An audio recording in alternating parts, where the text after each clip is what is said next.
প্রতিটা সকাল জীবন আর মৃত্যুর মধ্যে এক অদ্ভুত বাজি, তাই না?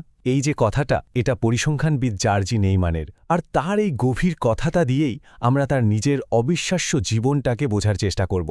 একটা জীবন যা ছিল সবসময় প্রতিকূলতার বিরুদ্ধে এক লড়াই। তো এই মানুষটি হলেন জর্জি নেইমান। তাকে কিন্তু আধুনিক পরিসংখ্যানের একজন স্থপতি বলা হয়, কিন্তু তার জীবনের গল্পটা, বিশ্বাস করুন, শুধু সংখ্যা বা সম্ভাবনার জগতে আটকে ছিল না। তার গল্পটা ছিল আরও অনেক বড়। আচ্ছা, একজন মানুষকে পুরোপুরি বুঝতে হলে কখনো কখনো কিন্তু গল্পের শেষ থেকে শুরু করাটাই ভালো। তো চলুন, আমরাও ঠিক সেটাই করি। ভাবুন একবার, সালটা ১৯৭৮, জায়গা বার্কলি। জর্জি নেইমানের বয়স তখন ৮৫, কিন্তু অবসর শব্দটা, না, ওটা তার অভিধানে ছিলই না। মানে ৮৫ বছর বয়সেও তিনি কোনো অবসর নেয়া মানুষ ছিলেন না। তখনও তিনি ল্যাবরেটরির প্রধান। ভাবা যায়, আতস কাঁচ দিয়ে মহাবিশ্বের রহস্য দেখছেন, আবার একই সাথে বৈজ্ঞানিক প্রতিষ্ঠানগুলোর সাথে রীতিমতো দুটো বড় লড়াই চালিয়ে যাচ্ছেন। তার সেই বিদ্রোহী মনোভাবের এক জীবন্ত প্রমাণ ছিলেন তিনি। নেইমান একটা অদ্ভুত ধারণায় খুব বিশ্বাস করতেন। তিনি এটাকে বলতেন কোয়াসি কোপার্নিকান রেভলিউশন, বা বলতে পারেন আধা কোপার্নিকান বিপ্লব। মানেটা কি? মানে হলো এমন এক বৈজ্ঞানিক আবিষ্কার যা আমাদের চিন্তার গতানুগতিক ধারণাটাকেই ভেঙে দেয়, সবকিছু দেখার চোখটাই বদলে দেয়। আর মজার ব্যাপার কি জানেন, তিনি শুধু এই ধারণার কথাই বলতেন না, পরিসংখ্যানে তিনি নিজেই ঠিক এমনই একটা বিপ্লব ঘটিয়েছিলেন। কিভাবে? সেই গল্পই তো আসছি আমরা। আর তার ফাইল ক্যাবিনেটের উপরে রাখা ছোট্ট একটা বাক্য যেন তার পুরো জীবন দর্শনটাকেই এক জায়গায় নিয়ে আসে। জীবন জটিল, কিন্তু আগ্রহহীন নয়। আসলেই আমরা যত এগোব, দেখব যে নেইমানের গোটা জীবনটাই ছিল এই কথাটার এক জীবন্ত উদাহরণ। কিন্তু প্রশ্ন হল, এত জটিল একটা জীবনের গল্প বলবোটা কিভাবে? নেইমারের জীবনকে এক সুতে বাঁধাটা, জানেন, ইতিহাস লেখার মতোই কঠিন, কারণ এখানেও তথ্যগুলো প্রায়ই পরস্পর বিরোধী। তার নিজেরই প্রিয় একটা বইয়ের এই কথাটা সেই সমস্যাটাকেই একদম পরিষ্কার করে দেয়। ভাবুন তো, অসংখ্য স্মৃতি, একতরফা সব চিঠি আর ফাইলের পাহাড় থেকে আসল সত্যিটা বের করে আনা কি মুখের কথা? তো এই কঠিন কাজটা সহজ করার জন্য আমরা তার জীবনকে মোট ৩টি পর্বে ভাগ করে দেখব। প্রথমটা হল তার রহস্যে ঘেরা রাশিয়ান পর্ব, এরপর জীবনের মোড় ঘুরিয়ে দেওয়া পোলিশ ইংরেজ পর্ব, আর সবশেষে তার সবচেয়ে সৃষ্টিশীল আমেরিকান পর্ব। তাহলে চলুন গল্পটা শুরু করা যাক ইতিহাসের এক উত্তাল সময় থেকে।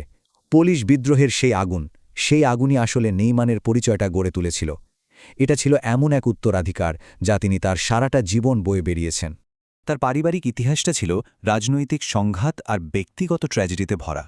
একদিকে তার দাদা পোলিশ বিদ্রোহে অংশ নেওয়ার অপরাধে যাকে মৃত্যুদণ্ড দেওয়া হয়, আর অন্যদিকে মাত্র ১২ বছর বয়সেই নেইমান হারান তার বাবাকে। আর সেই প্রতিরোধের মূল্য, সে ছিল ভয়ঙ্কর। ভাবুন একবার, তার দাদাকে তার নিজের বাড়িতেই জীবন্ত পুড়িয়ে মারা হয়, তার চাচাদের পাঠানো হয় সাইবেরিয়ার নির্বাসনে। নীতির জন্য এত বড় আত্মত্যাগের গল্প, এটা নেইমানের মনে একেবারে গেঁথে গিয়েছিল। এজন্যই তার ছোটবেলাটা ছিল এক অদ্ভুত বৈপরীত্যে ভরা। একদিকে দেখুন প্রাইভেট টিউটর, বন্ধুদের সাথে শিকারে যাওয়া, বেশ একটা আরামের জীবন। আর ঠিক তার পাশেই ছায়ার মতো লেগেছিল নির্বাসিত, শাস্তি পাওয়া একটা পরিবারের গভীর যন্ত্রণা। বাবার মৃত্যুর পর নেইমানের পরিবার চলে আসে খারকোফে, আর এই নতুন শহরেই তার বুদ্ধিমত্তা আর চরিত্রের আসল ভিতটা তৈরি হতে শুরু করে। পরিবারে বিদ্রোহের এমন ইতিহাস থাকা সত্ত্বেও কিশোর নেইমান কিন্তু নিজে কোনো বিপ্লবী ছিলেন না, বরং তিনি ছিলেন একজন পর্যবেক্ষক। চুপচাপ চারপাশের পৃথিবীটাকে দেখতেন আর শিখতেন। তবে হ্যাঁ, এমন একজন ছিলেন যাকে তিনি মন থেকে শ্রদ্ধা করতেন, তার কাজেন কোট ছিলেন একজন সত্যিকারের অ্যাক্টিভিস্ট। নিজের বিশ্বাসের জন্য তিনি শাসকের বিরুদ্ধে দাঁড়াতে এক বিন্দুও ভয় পাননি। তার এই সাহসটা ছোট্ট নেইমানের মনে একটা গভীর ছাপ ফেলেছিল। তার নিজের কথাতেই বোঝা যায় নীতির প্রতি এই শ্রদ্ধার ব্যাপারটা, আর এই মূল্যবোধটাই তিনি তার সারা জীবন ধরে আঁকড়ে রেখেছিলেন। আসলে কর্তৃপক্ষের প্রতি তার এই যে একটা অবিশ্বাস, এটা আরও মজবুত হয়েছিল জারের শাসনের কিছু অদ্ভুত ঘটনা দেখে। যেমন ধরুন, এক পুলিশ প্রধানকে নিয়ে একটা মজার গল্প আছে। তার নামটা এতটাই হাস্যকর ছিল যে তিনি সেটা বদলানোর জন্য আবেদন করেছিলেন। তো জারের উত্তর কি ছিল জানেন? ৭টা তো অনেক বেশি, ৫টাই যথেষ্ট। এই ধরনের বোকামি দেখেই নেইমানের বিশ্বাসটা আরও শক্ত হয়েছিল যে যারা ক্ষমতায় থাকে তারা প্রায়শই বুদ্ধিহীন হয়। মানে একদিকে বোকা সম্রাট, অন্যদিকে মাতাল পাদ্রী। ছোটবেলার এই সব অভিজ্ঞতাই নেইমানের মনে সব ধরনের ক্ষমতার প্রতি একটা গভীর সংশয় তৈরি করে দিয়েছিল, আর এই সংশয় কিন্তু পরে তার বৈজ্ঞানিক কাজের মূল চালিকা শক্তি হয়ে ওঠে। আর এখানেই দেখুন, গল্পের বৃত্তটা যেন সম্পূর্ণ হয়ে গেল।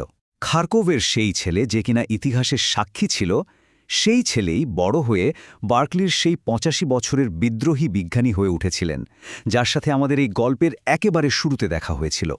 শেষ করব তার সেই ব্যক্তিগত দর্শনটা দিয়ে। জীবন জটিল কিন্তু আগ্রহহীন নয়।